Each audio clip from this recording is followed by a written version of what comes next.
So hey guys, welcome back to our my channel কাকিমার আড্ডা। অনেক দিন পর একটা ভিডিও নিয়ে এসেছি।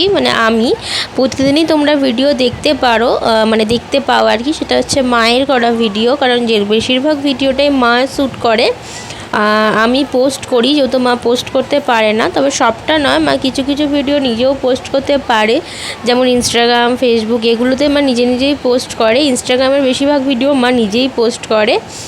ইউটিউবটা এখন খুব একটা উপলব্ধ করতে পারিনি আর কি, খুব একটা শিখতে পারিনি। তবে আস্তে আস্তে করে শিখছে তোমাদের ভালোবাসায়। যেহেতু তোমরাও চাইছো যে কাকিমা নিজে ভিডিও শ্যুট করছে, নিজেই ভিডিও পোস্ট করুক, আমরাও চাই, আমরা তোমাদের ভিডিও দেখতে চাই। ভুল ত্রুটি যা হলে ক্ষমা করে দেবে। প্রথমেই বলছি, কারণ আমরা খুব একটা বড় ভিডিওর মতন যারা ভিডিও করে আর কি, বড় ক্রিয়েটারের মতন কিন্তু ভিডিও পোস্ট করতেও পারি না, ভিডিও এডিট করতেও পারি না, এবং ভিডিও সেইভাবে ছাড়তেও পারি না। খুব সামান্যতম ভাবে যতটুকু তোমাদের কাছ থেকে আস্তে আস্তে শিখেছি, ততটুকুইভাবেই তোমাদের সাথে শেয়ার করার চেষ্টা করি। সেই রকমভাবেই আমি ভিডিওগুলো পোস্ট করি। বিশ্বাস করো, আমি অনেস্টলি বলছি, যারা আমাকে বলছো দিদিভাই এই প্রবলেম হচ্ছে, ওই প্রবলেম হচ্ছে, আমি যতটুকু জানি সবটা তোমাদের সাথে শেয়ার করছি। যতটুকু জানি তোমাদেরকে হেল্প করার চেষ্টা করি, বাট সবটা বিশ্বাস করো আমি এখনও পর্যন্ত জানি না। এখনও পর্যন্ত সত্যিই আমি কিছু জানি না। এই রিসেন্টলি কদিন আগে আমার ভিডিওর প্রবলেম হচ্ছিলো, আমি বলছি।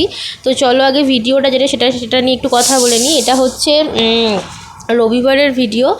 গিয়েছিলাম হচ্ছে স্ট্যান্ড। আমাদের বাড়ি চন্দননগর, আমার বাড়ি চন্দননগর, তোমরা সবাই জানো, এবং চন্দননগরের বাসীরা অবশ্যই জানো যে এই যে একটা জায়গা, এটার প্রতি যে সবাইকার একটা ভালোবাসা, একটা যে কি বলবো, চোখ ধাঁধানো ব্যাপার থাকে, যেটা আমরা চন্দননগরবাসীরাই একমাত্র জানি, এবং যারা এসছো তারাও খুব ভালো করে জানো যে কত সুন্দর একটা পরিবেশ, কত সুন্দর সাজানো গোছানো, এবং কতটা সুন্দর সুন্দর থাকে এই জায়গাটা। এবং আমি নিজে মন থেকে বলছি, আমার ভীষণ প্রিয় একটা জায়গা এটা। আমি যখনই আগে সময় পেতাম, আমি বেশিরভাগ সময়ই আর কি ওখানে যেতাম, সকাল বিকেল দুপুর রাত্রি যেরকমই বলো না কেন। একা একা নয়, কারণ আমাদের বাড়ি থেকে কখনো একা আমাকে এভাবে ছাড়তো না। বন্ধুদের সাথেও গেছি, খুব কমই বলা যায়। বেশিরভাগ ধরো বাড়িতে কেউ এলে তাদেরকে নিয়ে যাওয়া। তারপর হচ্ছে বন্ধুদের সাথে, বন্ধু বলতে গেলে আমার একটাই ফ্রেন্ড ছিল, তার সাথে ধরো দু একবার যাওয়া, এরকমই মোটামুটি গেছি। আর এখন তো হাজব্যান্ড, সবাই জানো। তো আমরা গিয়েছিলাম হচ্ছে রবিবার দিনকে, গিয়েছিলাম হচ্ছে অনলি ফর আমার ছেলের জন্য, কারণ ও ঘুরতে ভীষণ ভালোবাসে। আর যেহেতু সবসময় ঘরে থাকে, ওর মায়েরই মতন, ঠিক আমার মতন বাইরে একদম বেরোনো হয় না আমাদের এখন। তো হঠাৎ করেই আমি মাঝে মাঝে বলি যে একটু নিয়ে চলো না, কারণ আমি তো ছেলেকে নিয়ে একা পারি না, কারণ ও খুব দুষ্টু, এবং সবসময় সব জিনিসটা একা ক্যারি করা যায় না। কারণ ওকে নিয়ে যেতে হলে আমাকে ওর জলটা ক্যারি করতে হয়, ওর একটা ওষুধ থাকে যেটা অটোমেটিক, ধরো বাচ্চাদের রাস্তাঘাটে কোনো ধরো পেটে যন্ত্রণা উঠলো বা কোনো কিছুতে, কানে যন্ত্রণা বলো, পেটে যন্ত্রণা বলো, বা গায়ে হাত পা যন্ত্রণা বলো, এটা তো আর বলে করে হয় না। ওরা যেহেতু কথা বলতে পারে না, আমার ছেলে এখনও কথা বলতে শেখেনি, এই আদো শিখছে, দু একটা কথা বলছে আর কি। তো ওই কারণের জন্য বলতে পারে না, কান্না করে। সেই জন্য এই কান্নাকাটির জন্য একটা ওষুধ কিন্তু ডক্টর ওকে প্রেসক্রাইব করে রাখে। সব ডক্টরই হয়তো প্রেসক্রাইব করে রাখা থাকে, তো আমারও ডক্টর ওরকম প্রেসক্রাইব করা একটা ওষুধ থাকে, যেটা আমাকে ক্যারি করতে হয়। অটোমেটিক ওকে খাওয়ালে আধ ঘন্টা বা 15-20 মিনিটের মধ্যে কিন্তু চুপ করে যায় বা ঘুমিয়ে পড়ে, এরকম একটা ব্যাপার থাকে আর কি।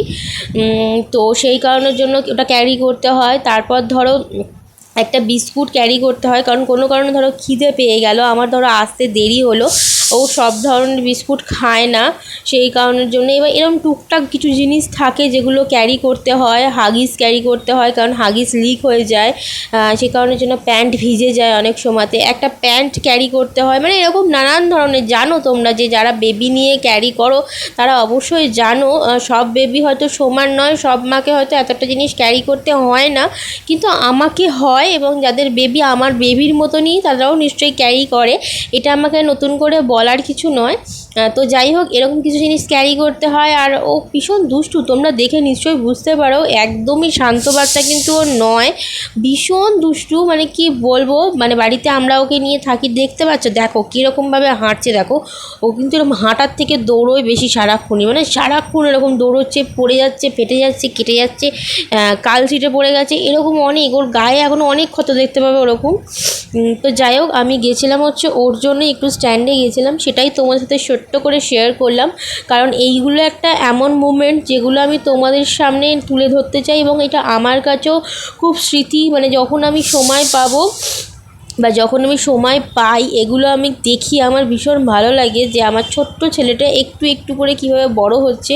এবং যদি আমার এই জিনিসগুলো থেকে থাকে, আমি আশা করি ওকেও বড় হলে দেখাতে পারবো যে দেখ তুই ঠিক কীরকম ছিলিস। এটা হচ্ছে আমাদের জন্য ইউটিউব করে দিয়েছে একটা জায়গা, যেখানে আমরা এই ভিডিওগুলোকে রেখে দিচ্ছি, পরবর্তীকালে দেখতে পাবো। জানি না পাবো কি না, তবে আমার মনে হয় পাবো। তো যাই হোক, সেটাই তোমাদের সাথে আমি শেয়ার করলাম। গিয়েছিলাম হচ্ছে আমি, আমার ছেলে আর আমার বরই, গাড়ি করে গেছিলাম আমাদের।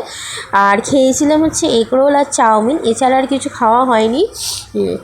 এই টুকটাক একটু ঘুরেছিলাম, এই মানে স্ট্যান্ডটাতেই ঘুরেছিলাম। যারা আসো তারা অবশ্যই জানো যে এখানে কী থাকে কী বৃত্তান্ত না, আমি নতুন করে সেটা আর বললাম না তোমাদেরকে। আমি ছোট্ট করে একটা ভিডিও তুলে নিয়ে এসলাম তোমাদেরকে শেয়ার করবো বলে। অবশ্যই ভিডিওটা তোমরা পুরো দেখো, দেখে ভালো লাগলে অবশ্যই একটা করে লাইক কমেন্ট করো। আর যারা ভিডিও দেখছো তাদের কাছে আমি রিকোয়েস্ট করছি আবারও যে প্লিজ তোমরা ভিডিওটা পুরো দেখো, দেখার পর একটা লাইক এবং একটা কমেন্টস করে যাও, এটা আমার অনুরোধ। তো যাই হোক, ভিডিও সবসময় পুরো দেখবে। আবারও বলছি, এটা তোমাদের চ্যানেলের জন্য ভীষণ ভালো। দেখো আমার ছেলে বেলুন কিনবে, ওই জন্য বায়না করছে, কারণ ও বেলুন ভীষণ ভালোবাসে, ওকে একটা বেলুন কিনে দেওয়া হয়েছে আর কি।